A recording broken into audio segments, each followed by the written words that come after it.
বাংলাদেশের 53 বছরের সংসদীয় ইতিহাসে মাত্র 3টি মুলতবি প্রস্তাব গৃহীত হয়েছে।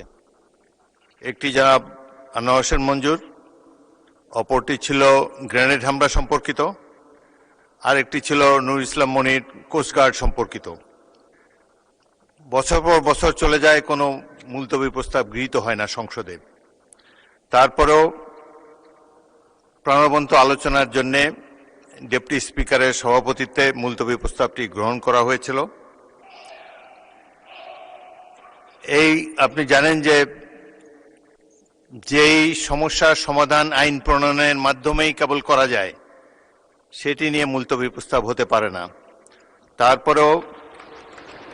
তারপরে উদারভাবে বিরোধী দলকে কথা বলার সুযোগ দেবার জন্য এটি গ্রহণ করা হয়েছে। আরও একটি আমি বলতে চাই, এই সম্পর্কিত আরও একটি মুলতবি প্রস্তাবের নোটিশ আজকে আমরা বিবেচনা করব। আপনাদের মধ্যে যদি কোনো কথা বলার বাকি থাকে, আমি বলেছিলাম যে বাকি কথা হলে আগামীকাল হবে, আজকেও আপনারা যদি প্রয়োজন হয় সেই নোটিশটি সম্পর্কে যখন আলাপ আলোচনা করব, আপনাদের আরও যদি বক্তব্য থাকে কথা বলার অবারিত সুযোগ আপনারা পাবেন।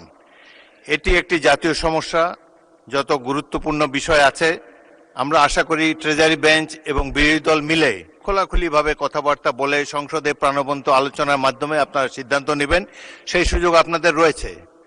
এটি মহান হাউস অব দি পিপল, আপনারাই ডিসাইড করবেন রুলস অফ প্রসিডিওর অনুসারে আমরা যাতে পরিচালিত হতে পারি। তো আমি বলেন। প্রতিকার চেয়েছিলাম। এ বিষয়টা কোনো দলের সাথে সম্পর্কিত না। যে বিষয়টা নির্বাচনের আগে সরকারি দল বিরোধী দল সবাই একমত হয়েছিলাম, এর সপক্ষে কথাও বলেছি, ক্যাম্পেইন করেছি।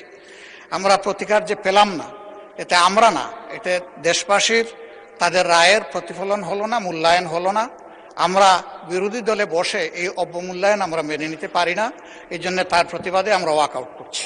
মাননীয় বিরোধী দল নেতা, আপনি আমার বক্তব্য তো সম্পূর্ণ করতে দিলেন না। আমি আপনার পুরো বক্তব্য শুনেছি। আপনার ওয়াকআউট করা আপনাদের অধিকার, কিন্তু আমি বলতে চাই যে আজকে একটু পরে আরেকটি মুলতবি প্রস্তাব বিবেচিত হবে। সেখানে আমার মনে হয় যে আপনি আপনাদের প্রশ্নের উত্তর পেয়ে যাবেন এবং সেখানে মন খুলে আপনারা আরও কথা বলতে পারবেন।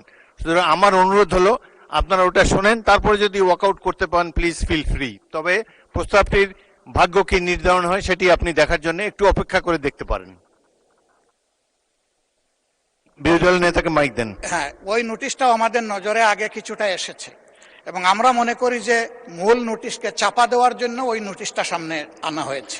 এই জন্য দুইটার প্রতিবাদেই আমরা এই সংসদ থেকে আপাতত মাননীয় বিরোধী দলের নেতা, ধন্যবাদ। মাননীয় নোটিশই তো উত্থাপন হয়নি, আপনি কি করে বুঝলেন কোনটা চাপা দেওয়ার জন্য এটা করা হচ্ছে? আমি অনুরোধ করছি একটু ধৈর্য ধরে অপেক্ষা করেন, নোটিশের বিষয়বস্তু শুনেন, তারপরে আপনারা feel free to walk out. আপনার অ্যাবসেন্সে এই হাউসে এই নোটিশটা পড়া হয়েছে, সংশ্লিষ্ট সদস্য এটা পড়েছেন, আমরা শুনেছি। এই জন্য আমরা বুঝে শুনেই বলছি যে এই দুই কারণেই আমরা এখন ওয়াক আউট করছি। আপনাকে ধন্যবাদ। নিশ্চয়ই সংসদীয় রীতি অনুযায়ী আপনারা ওয়াক আউট করতে পারেন, ফিল ফ্রি।